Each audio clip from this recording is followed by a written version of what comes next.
Hi folks, I hope you had a nice Christmas and Happy New Year. One of the problems we always have after Christmas each year is what to do with all that leftover turkey. And what tends to happen is we make a huge vat of turkey curry, which always goes down a treat, and this year's no different. Except I'm going to have a go at dehydrating some. I'm a big fan of dehydrated meals for camping trips, and I've not had a go at dehydrating turkey before. It'll obviously be cooked turkey because it's leftovers. So I'm going to have a go and see how it comes out. Okay, I'm going to start my curry by making a curry paste. And to do that, I'm going to coarsely chop 3 medium onions, a whole bulb of garlic, root ginger, fresh root ginger, about 2 inches of, a bunch of coriander or cilantro, a couple of chilies. I de-seed mine purely because my kids don't like it too hot. De-seed them or don't. Add more or less, whatever you like for your tastes. And spices. Now, obviously, you can make your own spices by grinding up seeds. In here, I've just got a tablespoon of Madras curry spices and a tablespoon of garam masala, just for ease for making this one. Sometimes I make my own, but I happen to have some ready-made stuff this year, so that's what I'm going to use.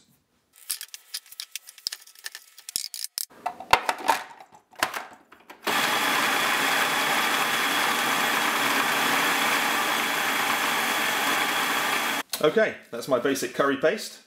Now normally at this point I would fry this in butter. It just starts the cooking off and intensifies all the flavours going on in there. But because I want to dehydrate this, I want to avoid having any fat in the meal. So I'm not going to fry it, I'm just going to cook that down with the other ingredients. So we'll get that in the pan, and hopefully the flavours will still come out in the sauce. Right, for the actual curry sauce itself, we're going to need 2 tins of chopped tomatoes, a tin or a tube of tomato puree, and 2 stock cubes. You're going to dissolve these in a pint and a half of water.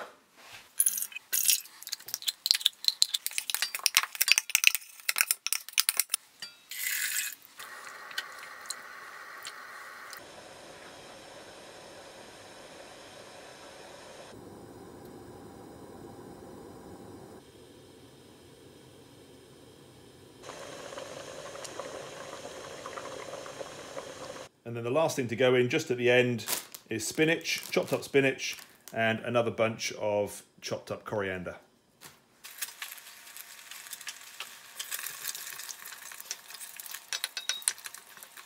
Right, the sauce has been bubbling away for about an hour, and I've just added the spinach and the coriander.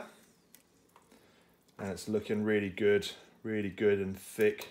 Right, I've got a load of meat off the turkey here. There's a mixture of light and dark meat here.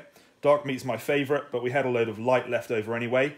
It's really important that you make sure there's no fat left on here. What I'm going to do is to put this in a bowl and pour boiling water over it, and then drain it through a colander to remove any bits of fat that might be on here. If they're bits of meat that were next to skin, for example, then there'll be fat from the skin.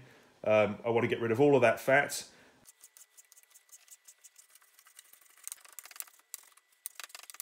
The reason I've cut this up so small is just to help the dehydration. Any large lumps are going to take much longer to dehydrate, if at all. Normally, when I'm dehydrating stuff, I'm using ground minced beef. So if you imagine the size of the pieces of minced beef, that's kind of what you're aiming for. So yeah, chop it up nice and small. Right, in with the turkey, finely chopped. I'm going to add rice, a couple of good handfuls of rice, which is already cooked. This is a mixture of basmati and brown rice, just because that's what I had. And then I'm going to put about half of this sauce in. The other half, my family and I are going to eat for dinner tonight. So there we go. It's got a good wet consistency. Plenty of rice already mixed through. So the carbs are there. protein in the form of the turkey. It's a pretty good rounded dinner, I'd say. Let's get it dehydrated. To measure my portion size, I like to use my Pathfinder cup. This is what I use to rehydrate the meal in anyway, and it has markings on the inside of the cup. I know that 600 millilitres is about right portion-wise. It's a good generous portion for me.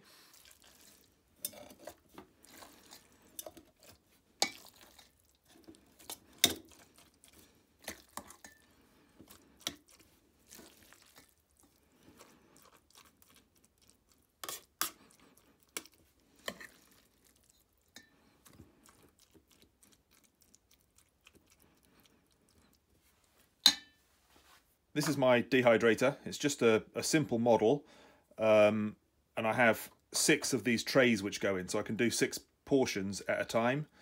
Because it's a kind of grid, if you just put the dehydrated meal on there, it would obviously just fall straight through. So you need to have some sort of liner to cover over that lattice. I bought these things. They're designed to go in this dehydrator, but you could also make these. In fact, before I got the sheets, that's exactly what I did. I just used baking paper, greaseproof paper, cut them out to the size of the tray, cut a hole in the middle, because this is where the air comes up to dry the food out, and then you can spread your food on here. So I've got my portion, and it'll be 1 portion per sheet. I just tend to dump a pile in each corner and then start spreading it out. You want to try and get it as thin as possible when you spread it out, because the thinner it is, the easier it will dehydrate.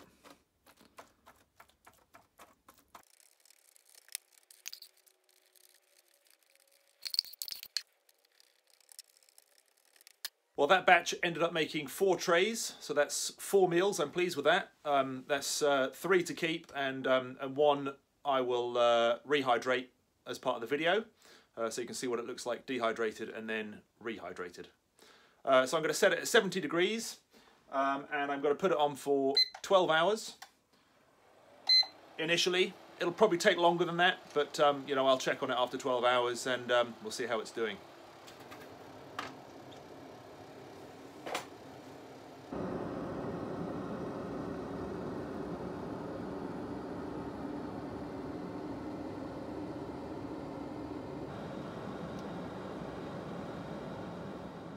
Right, that's had about 15 hours so far, but as you can see, there is there's still moisture in here. The peas haven't finished dehydrating, neither is the rice there in areas. In some parts it has, in the thicker areas it hasn't, so I'm going to put that back on. I'm going to swap the top trays for the bottom trays and put it back on for another 4 hours or so.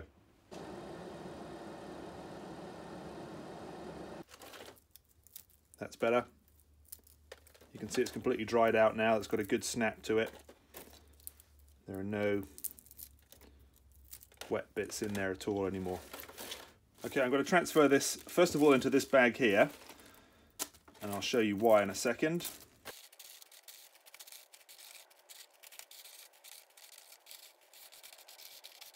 Don't forget all the little powdery bits, because that's basically your sauce. That's where all the flavour is.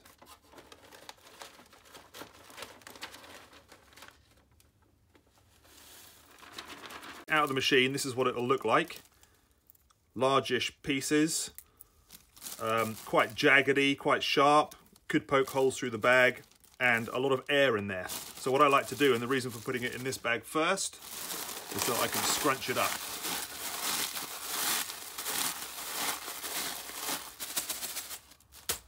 Now when you look at it, the pieces are much smaller. Takes up much less room. That's all it is, look.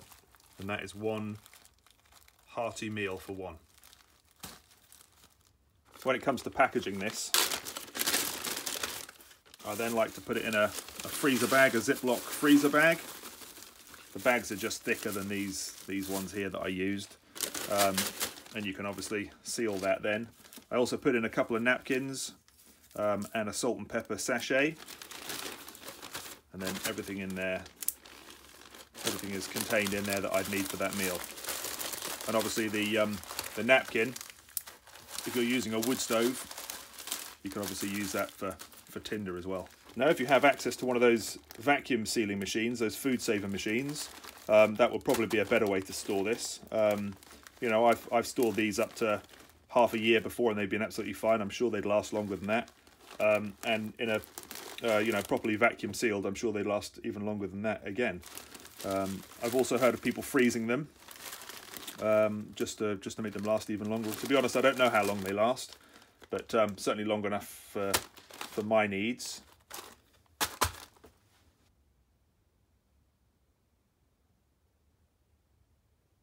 Okay, let's rehydrate one and see what it looks like.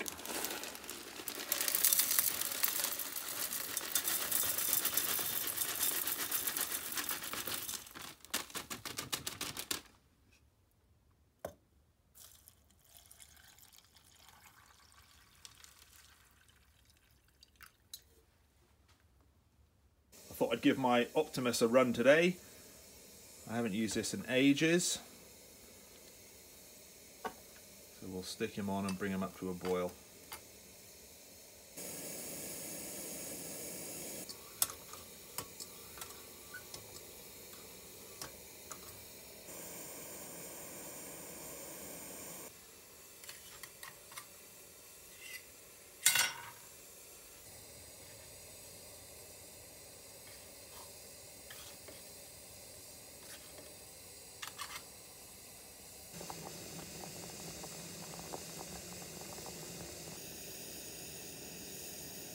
I know some people like to use those insulated cozies to put the cup in once you put the boiling water in, and it carries on cooking, and the cozy obviously keeps the heat in.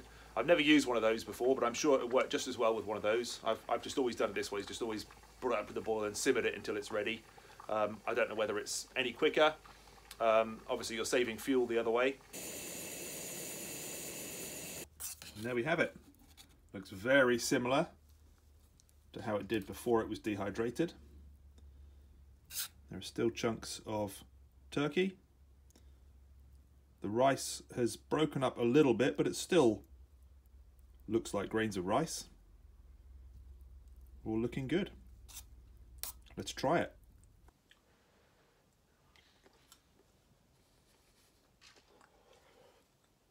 Oh.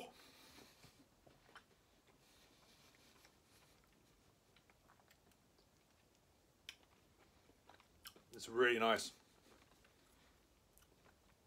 If I'm being truthful, the turkey could do with a little bit longer to rehydrate. That had 5 minutes. That was 5 minutes of rehydrating. I think another 3 minutes would have seen that done as well. The flavour is good. It's definitely got a good deep curry flavour. For my personal tastes, it could do with a little bit more heat, but I haven't added the salt and pepper yet, so perhaps if I added that pepper in there, that might improve things a little bit. Otherwise, a bit of extra hot sauce or something, I'm sure would zing up the heat a little bit. But it's really good. It's nice. The vegetables add a little bit of a sort of fresh taste to it. I know it's obviously not fresh because it's been dehydrated and rehydrated, but it does make it seem a bit more kind of like home cooked and fresh.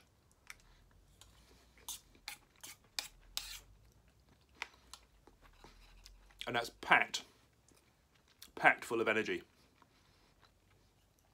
Great stuff. Well, thanks for watching. I hope you've enjoyed the video. I'm no chef, and I'm certainly no expert when it comes to dehydrating food, but you know, I'm always happy to give things a go, and if I can save a bit of money and enjoy food that's a bit more like home-cooked food while I'm out camping, then it's all good. Take care, and I'll see you in the next one.